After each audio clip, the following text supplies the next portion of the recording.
Hello, it's your favorite weekend show, Weekend Deal, coming to you from the network service of the NTA this weekend. First, what we're dealing in matters that affect you as a people and affect our nation. We are here to deal every weekend in and out. This weekend is no different. It's been about old school. The beautiful Thelma is here and I'm bringing her in right now. Thelma. The beautiful Thelma is meeting the beautiful Patience. Patience retro chic. Oh, you're taking it way back. And you looked absolutely amazing. Yeah, you look amazing too. Well, amazing too. Thank you. Just like yesterday, we had the Doyen, producer extraordinaire Peter Igu Baba, say that he had to go to London to edit. And then we had Tolu tell us from Lagos that he could edit across continents without leaving the comfort of his home or his workspace. Amazing stuff. We say kudos to technology and ICT. Okay, Thelma, what do you normally say? That if your hands are not busy, right to left. Yes, let's put them do this together. We're about to bend our heads too. We welcome Dr. Deep. Namaste. Namaste. Raise your knee, walk towards your trunk. Namaste. Hello to everyone.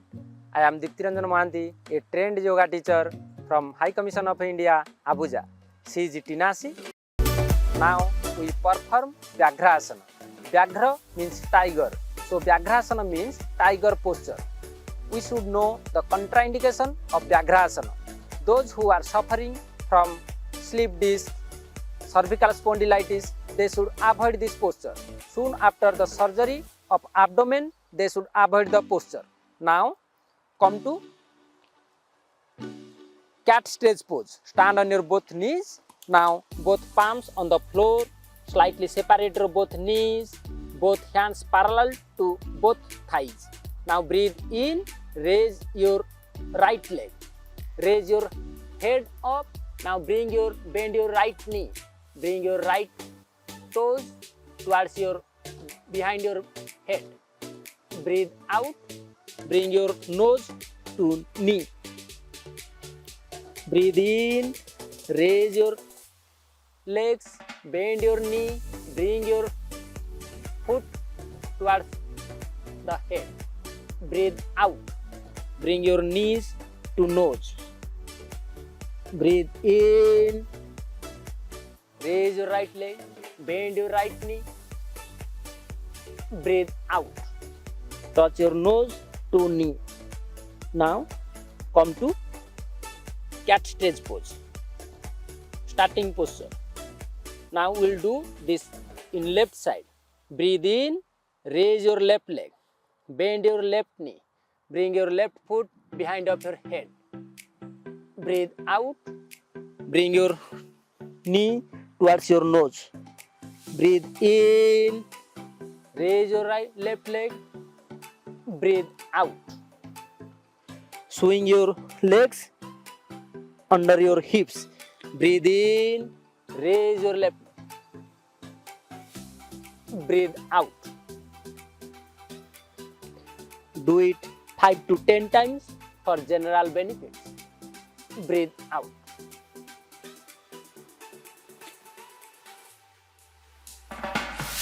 Asana, tiger pose. This asana exercises the loosens the back by bending it alternately in both directions and tones the spinal nerves. It relaxes the sciatica nerves, relieving sciatica and loosens up the legs and hip joints. It tones the female reproductive organs and is especially beneficial for women after childbirth. and those who have given birth to many children. Thank you for joining the yoga session. See you next time. Namaste.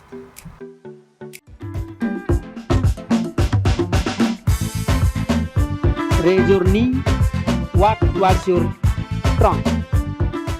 Indeed, namaste, Dr. Deep. Always bringing body and soul together in yoga. We need yoga to be relaxed, especially in the times that we are in. Okay, it's time for our background feature.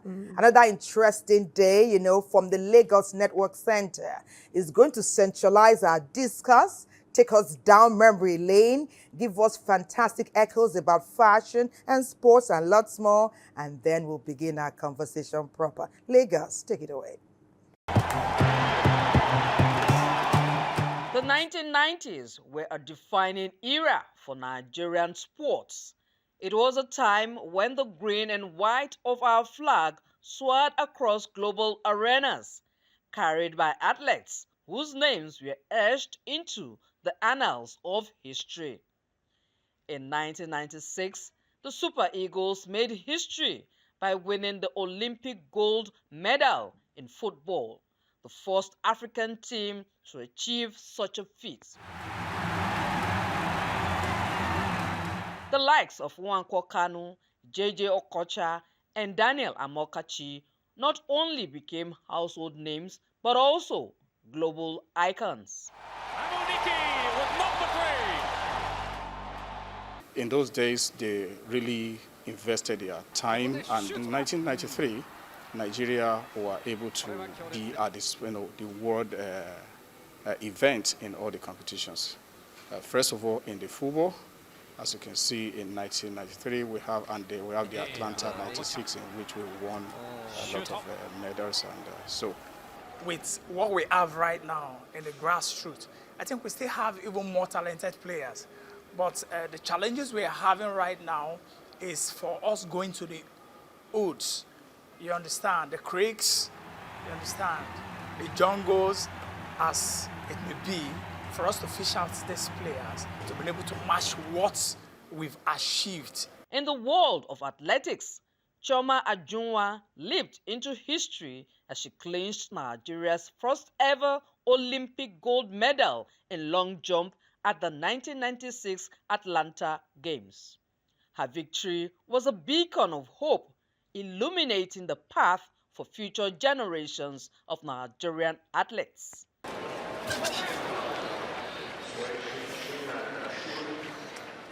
Chioma was the highest, long jump in their own category, bringing the first gold medal for this country. A police officer, retired now, but I think anyway you talk about, the glory of the long jump in 90s, you mentioned Chioma Ajunwa. And also I remember a certain Nduka Udizo, a volleyballer. Turn on your television or radio in the 80s and 90s, and you were greeted by familiar faces and voices that became part of the Nigerian household. Who could forget the grace and poise of Siene Orwell Brown? From Nigeria's capital city, Abuja, and I am Ruth Benamisia. And the likes of word broadcast TV programs like Checkmate, Village Headmaster, and other talk shows bringing stories and topics that connects the nation. Hear the birds sing in the morning. Remember the days when computers were massive machines with bulky monitors and even bulkier CPUs? Technology in the 90s was a far cry from the sleek devices we have today. From clunky desktops to slim, powerful laptops, and now to tablets and smartphones that fit in the palm of your hands. There are very distinct points and distinct improvements in the technology that we have now today that, it has made it in such a way that we have become so used to it. Like I said earlier, it has become a necessity and it has become very important, and also it has improved our lives. We are easily able to do business, we're easily able to learn. We can call our mothers, our fathers from every part of the world. Fashion in Nigeria has always been a dynamic expression of culture, identity, and innovation, a fusion of the past and the present. The evolution of Nigerian fashion is a testament to the creativity and resilience of its people, a reflection of a nation that honors its roots while boldly stepping into the future. Before our independence, people dress in traditional attire, made in Nigeria, dyed in indigo. Yakini's in the middle and has to score! 1-0 to Nigeria. As we look back on the sporting legends, the golden era of television and radio, the technological leaps, and the fashion evolution, we are reminded of the rich tapestry that is Nigeria's history. This is our story, a journey from the past to the present, with a future full of promise and potential. Indeed, NTA Lagos just took us down memory lane. Oh, just in Egubo, you're there, and so many of our iconic figures. Like they said, fashion is dynamic and is ever evolving.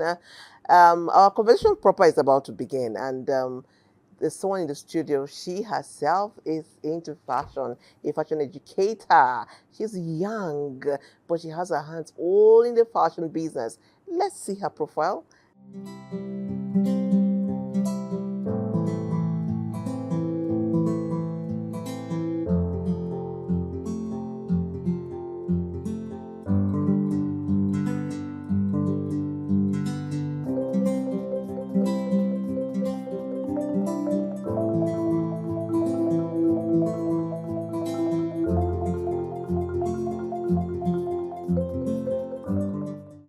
How nice to have you with us Thank today on you Weekend so much Deal. for having me. As we pair, as we pair it all the way from today, we can go back like 30, 40, 50 years in the fashion industry. You're welcome to our show today. Thank you so much for having me. Thank you so much. Fantastic. Thank you. When we say fashion educator, many people are thinking, does she teach in the classroom?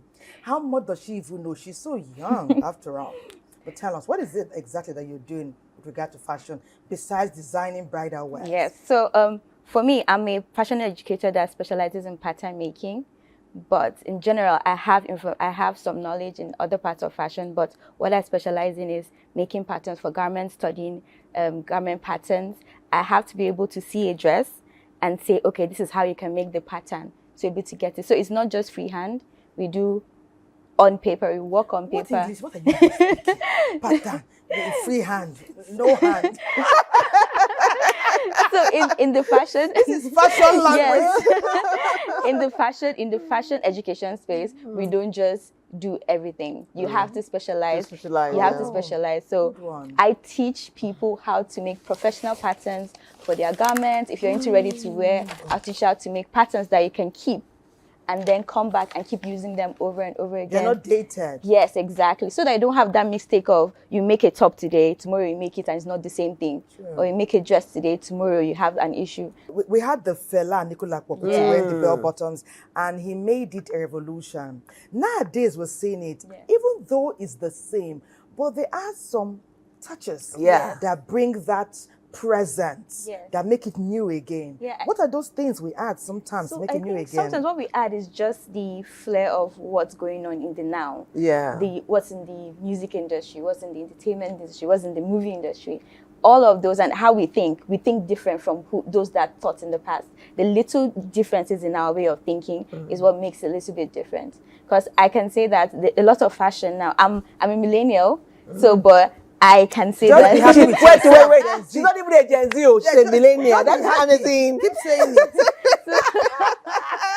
So I can say that the things that I wore in secondary school that were like feeling like they were hip, and my younger sister was making fun of. She's now wearing She's those now things. wearing them and loving them. Exactly. Imagine beefing you guys. Gosh. What is the thing about wanting to go, expose more skin? I don't Is it a thing? Why do people want to show skin? It's like a trend. I think it's just you see celebrities doing it. They put the idea in your head that it's cool. And then you now want to do it. The funny thing is, those same people that wear those short things on TV, when you see them outside, you now see them with long outfits. They wear baggy tops, big jeans, they wear with their joggers trainers. Yes, exactly. So you see them in the malls and they look all covered up. Yes. And our daughters want to go to the mall practically naked. And some mothers too. Please talk to them. Yeah, Millennia, talk to Millennia.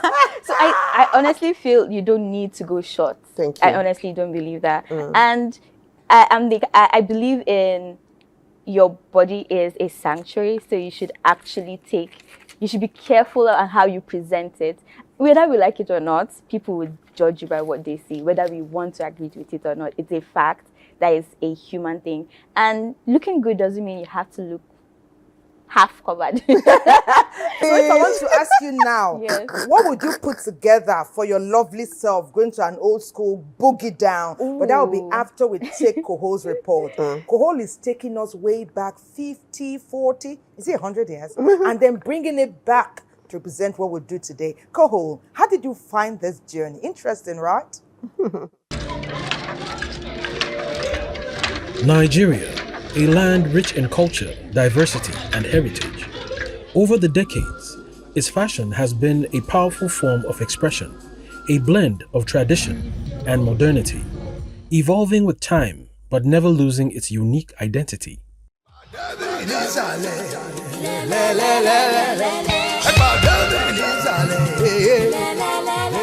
In the world of fashion, icons set the stage, leading the way with creativity and flair. Let's rewind to the era of some of Nigeria's most influential fashion figures.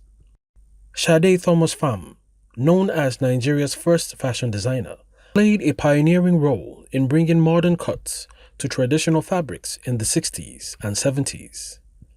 Chief Mrs. Nike Davis Okundaye, who has promoted traditional Nigerian textiles like Adire, and her impact on the global fashion scene, has a far-reaching niche. Duro Olowu. His international success and his designs, rooted in Nigerian culture, have gained him worldwide recognition. VIP.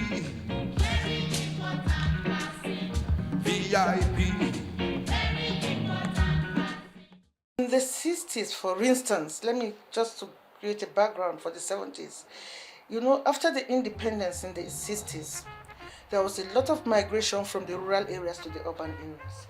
And at that time, you had the Western world, Europe, Britain, to be precise, you had Elvis Presley, you know, with the tight trousers. And those trousers, they called them pencil trousers, but in that time, they used to call it Brother Help Me Pull. You know, so because once you wore it, you couldn't take it off. Somebody else had to help you to take it off, so it was Brother Help Me Pull.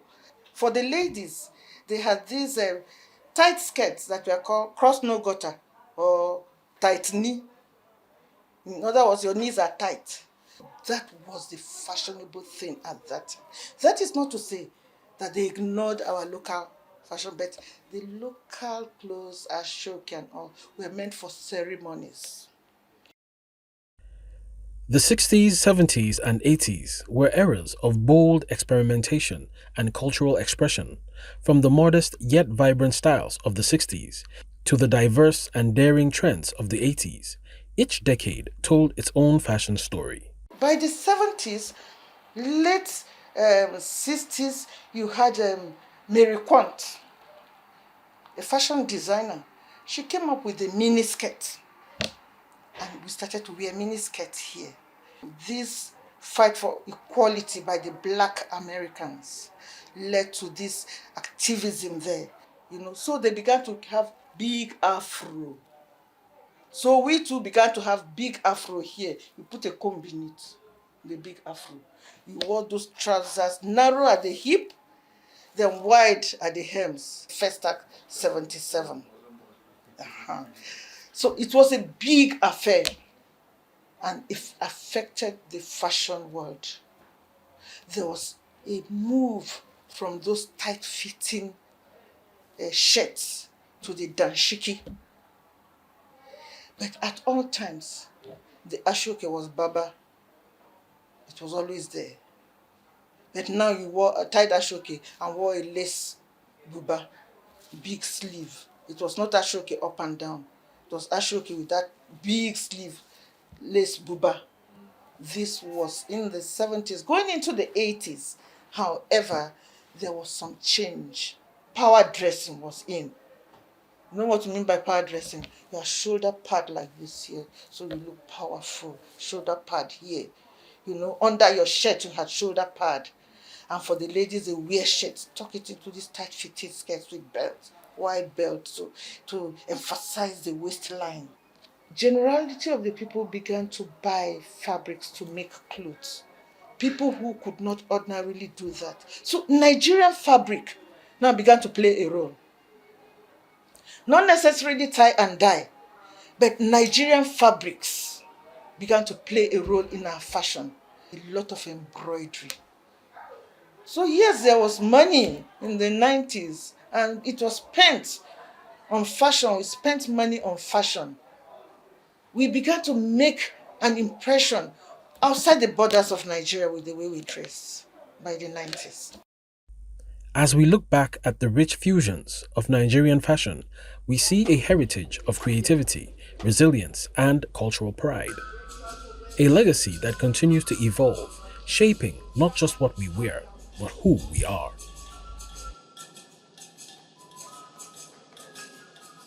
Wow.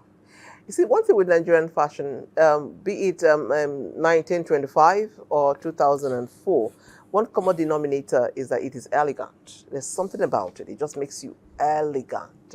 And in the studio today, we have a Melania, who's an old soul, because she actually told me that she likes fashions from the 1925. And what is it about that era that you like? Well, for me, studying fashion, when I started studying, getting into fashion, I realized that I liked the roaring 20s, 1920s, that time where there wasn't a lot of fitted garments. Their garments were very straight, but they were very flamboyant. They had a lot of bedazzling on it. Bedazzling. Yes, and then with the 1930s, it was the cinching of waists and big bottom skirts. So I loved those dreamy looks. I think that's why I just always gravitated towards romantic that. look. It was exactly. Yeah, that was the romance. That was the age of romance. And then the men and women could wear the same thing. Yeah. The men and women, we had some fashion styles that men and women have been able to brand. Yeah. And now we have men wearing skirts these days. Yeah, no. It came from Scotland. Yes. And I think also Asian influences. We have Asian influences. The Koreans have influenced us a lot. They make clothes that men and women can wear. Good one. So it looks like you can wear this shirt dress as a girl. You can wear this shirt dress as a guy, and then it still look masculine on a man. It still look feminine. Feminine on the woman. Yes. On the woman. Yeah. What are we bringing from the past that we cannot do without even now when we're putting our makeup together? I think something we can do. I know it sounds very funny, but I think it's having a very good powder. I think that's something that's never gone out of the space. Having something that matches your skin, having something that takes away if you have oily face, having that, and just knowing how to do your eyebrows, knowing how to do your... I can't do that thing. What about accentuating your eyes? Exactly, you know how they say eye contact is everything. Yeah. So I come in, I want to buzz. Like I keep looking at your eyes because I like how you did it. Oh, yeah. I don't even know what I did. So me, I'm so jealous now. I am so jealous now. Yeah, and I think another important thing is the eyelashes. I think having eyelashes, I don't particularly wear them, but having them just gives this nice lift to your face. Can you see her natural eyelashes? Wait. Yeah. Women are wearing fans now. No, not that one. Patience's eyelashes are natural. Natural. Oh wow! And it's hard to get that natural look. Yes. So in a bid to look like Patience and many other beautiful women that have natural eyelashes, you see some women will no, not that they'll one. wear a face cap. Almost blinding themselves. No. Please speak to that. I think the best thing to do is just get yourself someone that is good in setting eyelashes. Okay. Just those ones I really like, those classic ones that look like they are natural, but they don't upset your eyes, they don't give you watery eyes, they don't give you any of those things. And you can just wake up in the morning, they don't come off easily except you're tugging at them. Yeah, so I think those are like some things that you can have just in place. You don't have to worry about doing your eyelashes in the morning when you're getting ready. You don't have to worry about taking hours to do your eyebrows or your eyelids and all of those things. And lipsticks, oh my God, lipsticks. I was going to go there. Lipsticks are the go-to. The go-to. If you have the perfect go-to, it doesn't take long. Are we talking about colors now? You know, playing with colors can be quite playing with impactful. Colors can be impactful. I think you have to find what works for your skin tone. It's not just any color that works. If it's red, there's a particular red that fits your skin tone. If it's pink, if it's brown, if it's nude, all of those colors. For you, how did you find your way into that industry? Because I'm sure a lot of young people are watching and say, she's so young and she's doing that. She's an educator. How do I find my way into the fashion industry? Well, for me, it's... What did you read in the university, for one? And how did you get into fashion? Maybe that would help us. I read economics in the university. Okay. You see these millennial people? They are so restless. But I've always loved fashion. I've always loved fashion. I didn't even realize I could do anything with fashion until I was done with school. I just thought it was, it's something you like. Don't be serious about it. And then after leaving school, I got a job in a movie production company as a tailor because I could sew. I learned how to sew immediately after secondary school. So after university, I got a job there. But I realized I wanted to do more. So my friend was working at a fashion school. So she was like, you know what? Come in. We need somebody to fill in our freehand teacher space. How about you come in? And I came in and I went in. And that's how my journey began. I learned from them. And then I began to teach the students. And I took a little bit of break. Then I moved to Abuja as an intern for a fashion brand. Why did you take the break? I was trying to figure out, should I stay in the movie industry?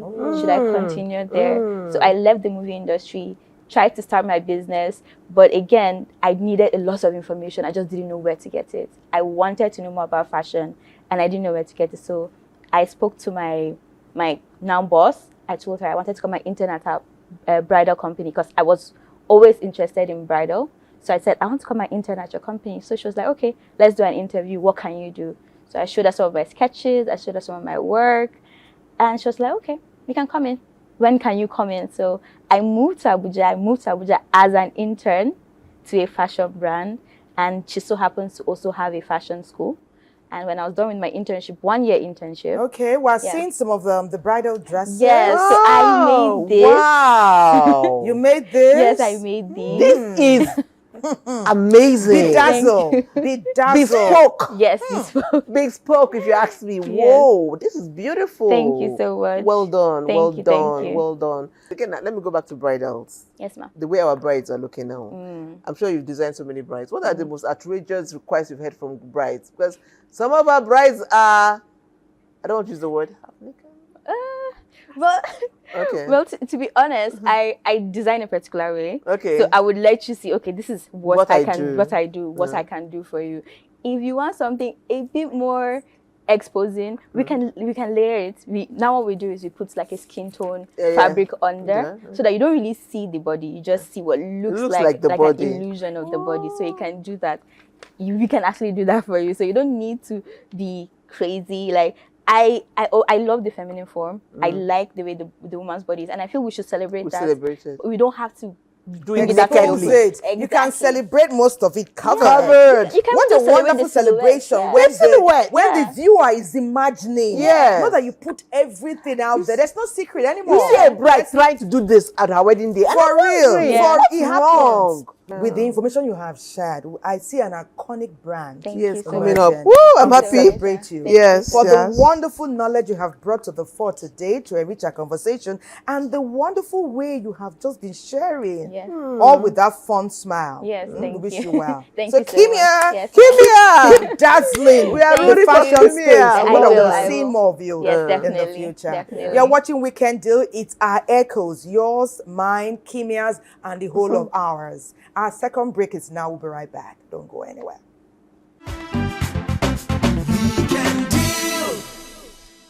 Welcome back. If you're just joining us, it is Weekend Deal and it's echoes from the past. We've been celebrating our icons, our classics, our pieces that keep us glued to the past. Now, we've been talking about our television icons, but the radio is not left out. You remember voices like Ilemi Okoka, the late amazing Kelvin Ugu, and so many of them. To lead the celebration, because we're going to celebrate them right now, is NTA Knowledge. Hit the drums, NTA Knowledge, and let's celebrate them. I bring you wonderful news. Welcome to the golden age of television and radio stations, where the airwaves were filled with iconic voices, legendary shows, and unforgettable personalities. A time when the tube was the center of our lives and the radio was our constant companion. NTA has grown to become one of the largest television networks in Africa, with a presence in over 100 countries and a wide range of programs including network news, Newsline, One-on-One, AM Express, Cockrow at Dawn, Village Headmaster, Tales by Moonlight, Music. The Nigerian Television Authority (NTA) was established on the 9th of May 1977 by the Nigerian government.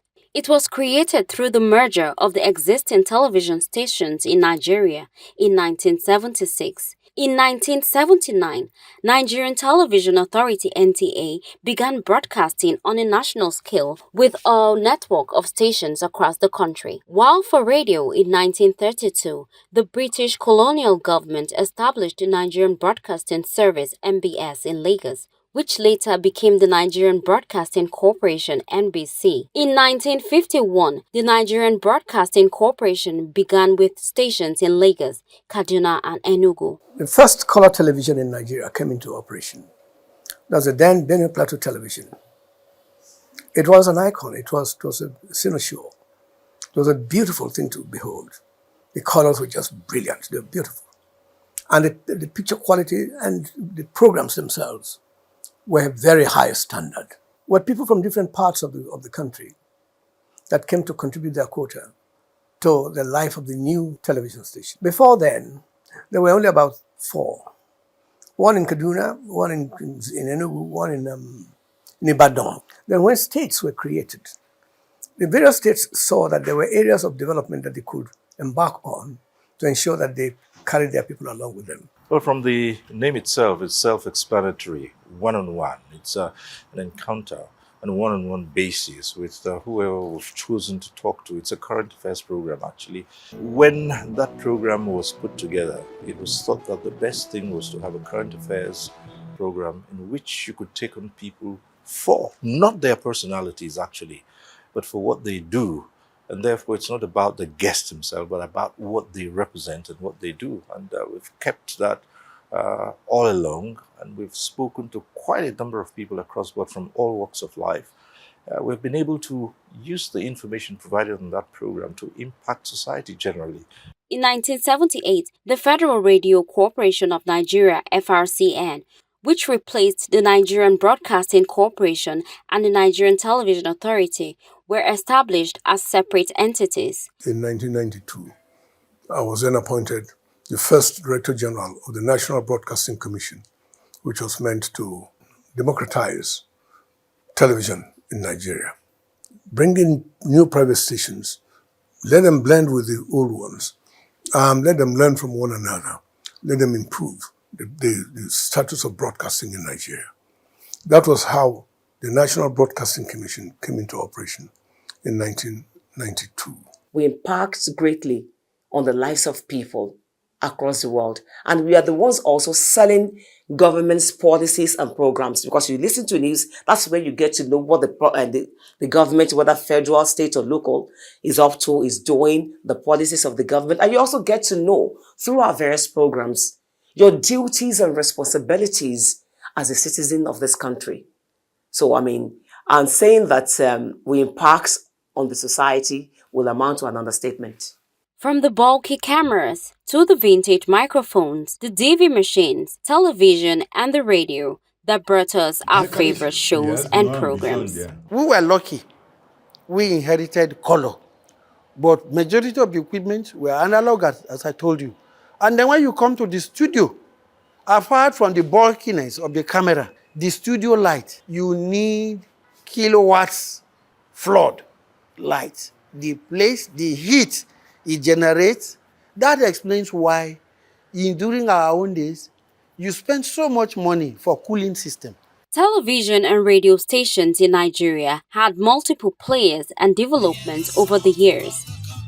Wow, Edwin, I was just sharing my with patients here and our guests who you will be meeting in a short while, how far and wide you delved to bring us that feature. It encapsulated a lot of our broadcast history, in Nigeria. I'll say well done, Edwin, and our dear friend who also voiced that feature. And that leads us to welcome our next guest, someone of note. Talk about sportscasting, broadcasting, information dissemination as a whole on different platforms. You will know that he's one of an uncommon kind. Let's meet, greet, and welcome Ernest Osobwa. He's a media consultant. His profile is next.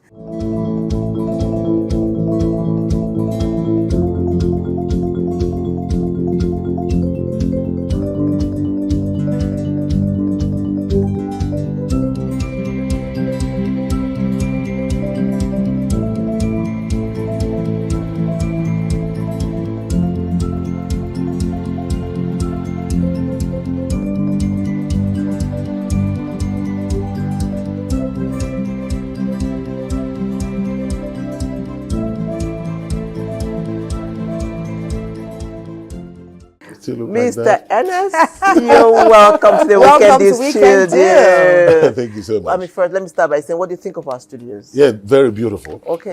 I like the fact that you could split it any which way. This is how a television studio should be.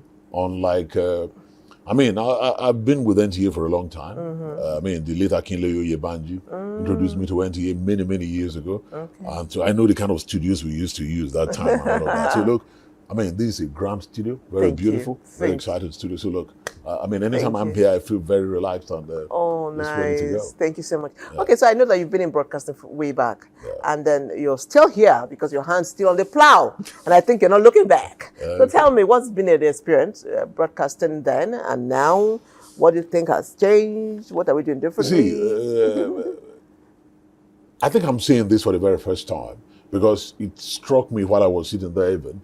I remember growing up in a village deep in Delta State with my grandparents. And then I traveled on holidays to visit my uncle in Agbo in Delta State. And then there was black and white TV. This one was in the 70s. I was still very young. I think I should be less than 10 then or thereabouts. Okay. And then there was this black and white television. And then Bode Alalade. Of blessed memory. Reading the news.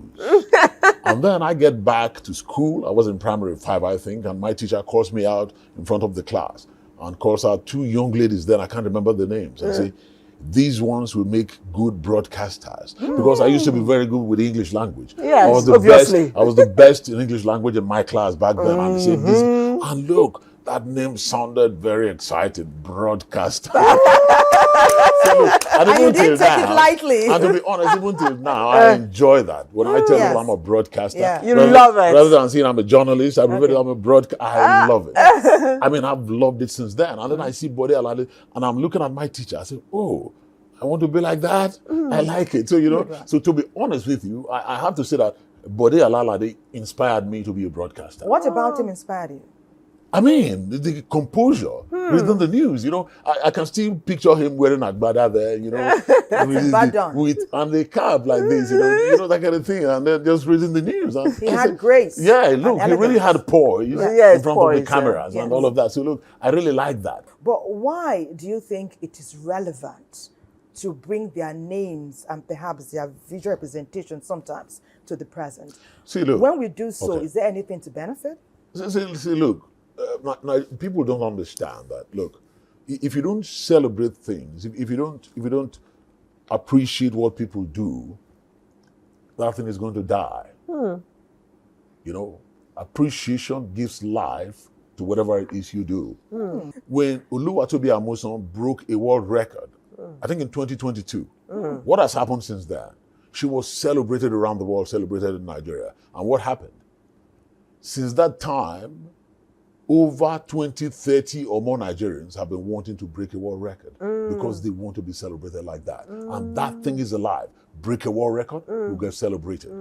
But there are people who have not been celebrated, and that is why certain things are dying in sports. So when we get them, maybe we'll talk about that. So look, bringing back icons and talking about them, celebrating them, talking about their lives, looking at how they are living now and all of that, and looking about their life story and things like that. It challenged. Like I said, it was by watching Bode Alalade that I decided, that triggered my interest in saying, I want to be a broadcaster. So if you don't talk nicely about people, how will the young ones want to be like that? They won't even know what footsteps. That is correct. So if you look, I think it's Bob Marley who said it. So if you don't know your past, how will you know where you are and then where you're going? So it's very important for those transitions to be celebrated, to be brought back, to be talked about nicely. And of course, we mold it into the present. And then, of course, we have to use that. Been there way back and seen how broadcasters did their thing and what we are doing now. How will you rate? Do you think we have grown as broadcasters? Do you think the broadcast industry is evolving and doing well? Are we doing better, or there's so much to... Yeah. I don't know how to answer this. I remember it was difficult for me to get into broadcasting. You know, coming from a very humble background and all of that, you didn't go to the university in time. And I believe that for you to blow those big grammars, you must have all of that. So, you know, wanting to be a DCA then, that's what they used to call it then, DCA, Duty Continuity Announcer, transiting from one show to the other and all of that, and taking the news and stuff. So look, Nigeria has... we've been growing in terms of that. So there's absolutely no doubt about it. If you tune a Nigerian television station now and tune one from the UK or in another part of the world, I don't think you're going to see much difference. That is the truth. But when you go beyond that, I was sitting somewhere with some friends from FRCN the other day, and we were just talking, and I saw the venom with which that man reacted when somebody was making an idea, say, look, is your son going to work in radio or television? And he was not happy, he didn't want it. And that simply tells you that maybe the remuneration, in terms of that, that's exactly what I'm talking about. So in terms of the remuneration, what you get from broadcasting, I don't think that is growing. We here are experiencing or have experienced why part and parcel of this method is talking about. And in spite of how it may weigh on you or elevate you, it's what we're living with for now. It's our hope that as we progress on different journeys and lifestyle in the broadcast space, what is needed to be done can and will be done. But for now, you know, he mentioned sports earlier. NTA Abuja, they did not rest last week. They weren't relenting. Triumphs have we celebrated as sports heroes? Are we triumphing them enough? So sports triumphs are heroes. Are there some fails? NTA Abuja, please share. Nigeria has a rich history of producing and nurturing world-class sportsmen and women who go on to excel on the global stage. From football fields to athletic tracks, they have recorded great milestones and triumphs for the nation. When it comes to sports, it has played a huge role in projecting Nigeria, and not just only football, athletics, basketball, boxing, wrestling, weightlifting. I mean, can keep naming them. These are sports where Nigeria has held sway, and in this process, Nigeria has produced world stars, from the Mary Onyales to Kanu Nwankwo, Daniel Igali. Another huge star is in the current generation is Anthony Joshua, two-time heavyweight champion of the world. He identifies a lot with Nigeria. This has given a lot of positive images to the country. For example, when there was so much racism in Germany, if you were a Nigerian living in Frankfurt, you'll be so amazed at how the Germans will love you. And that's straight because of the kind of joy J.J. Okocha brought to them back then. So that's how much the sports personalities, have reached out with the name of Nigeria to the world. The Atlanta 96, that great team in 94, that's the first time Nigeria attended the FIFA World Cup. Nigeria had won the Africa Cup of Nations, then qualified for the World Cup for the very first time. And, when the younger folks want to talk about Nigeria, they refer to Victor Osimhen, Ademola Lookman, and the likes of them, Alex Iwobi. in 2013, I was in the UAE when Nigeria won the FIFA Under-17 World Cup, the Manu Garba-led side. It was historic. The world once again bowed at the feet of Nigeria and their football artistry.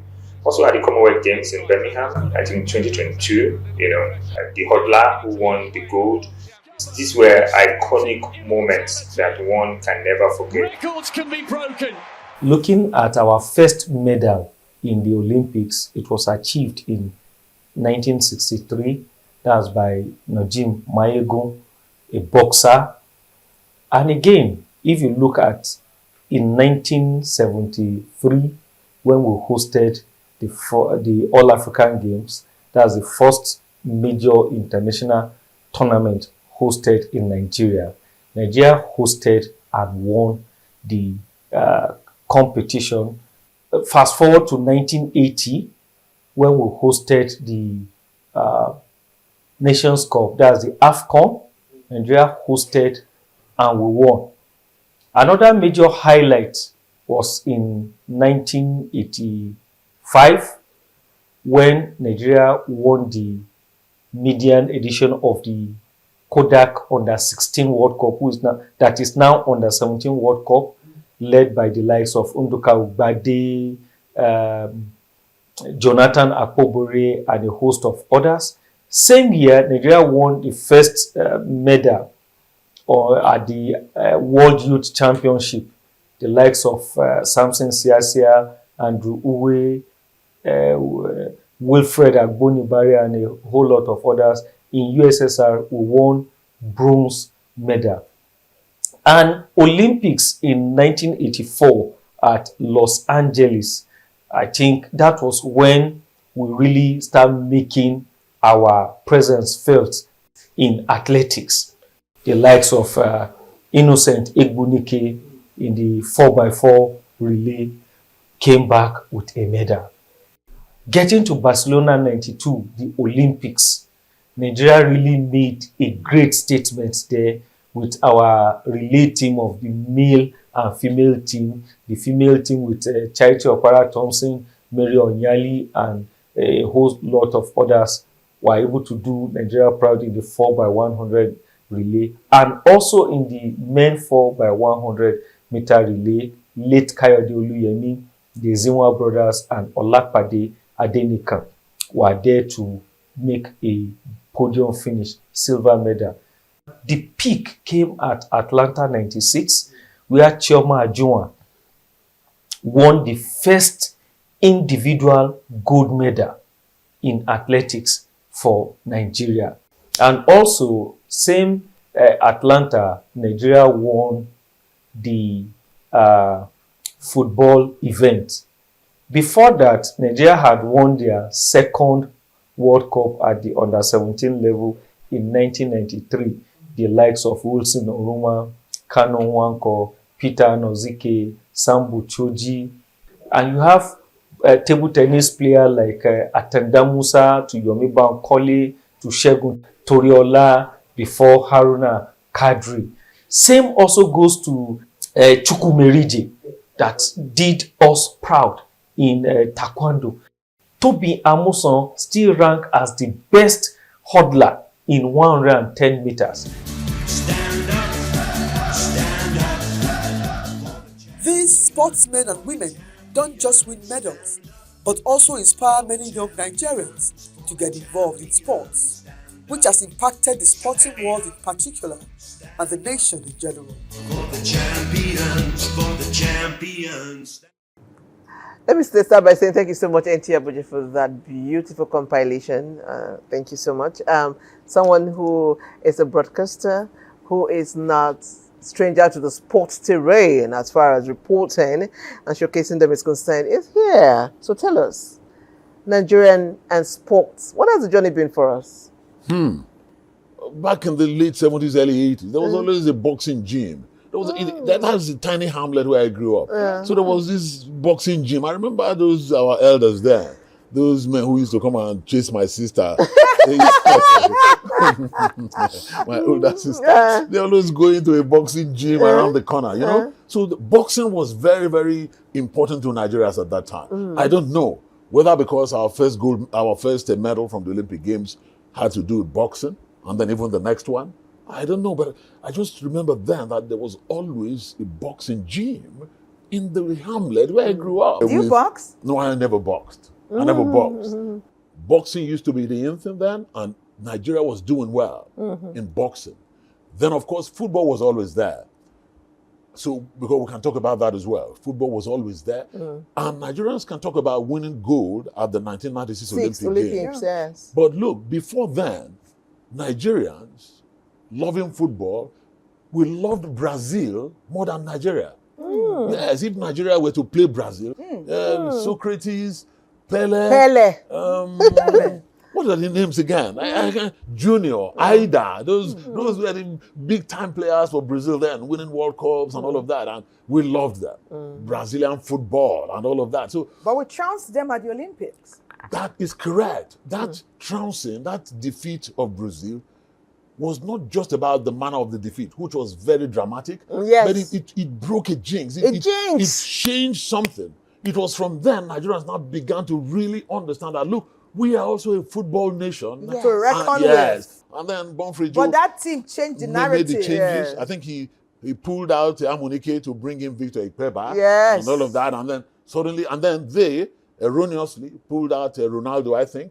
Yes, they pulled out Ronaldo. I mean, the match, as far as they were concerned, about the 75th minute. Yes. The match was done already. Yes. So they had It was won. and the Nigerian remember the way Kanu ran? You know, he ran and he puts his hand behind his Yeah. back. I still remember him going, you know, as he scored the first, the second. I'm Okachi there. I'm Okachi. I don't know. I don't know how old anyone was as at that time, but look, that victory was, I don't think... It was the sweetest thing ever. Nigeria has ever celebrated a victory like that. Forget about the 1994 World Cup and all of that. Yes. That victory, defeating Brazil, not even winning the gold, because it was an anti-climax. It was. The defeat of Argentina in the final. Yes. So, you know, that victory, it was madness. Beating Brazil from 3-1 down, and then kind of netting the golden goal. Suddenly remember that. But you know, it's on this high point, you need to go for a break. Okay, let's go like this. When Nigeria beat Brazil. When Nigeria beat Brazil, oh, Bebeto start to cry. Amaokachi con dey laugh. A break beckons will take you down that way. We can do echoes from our amazing Nigerian past.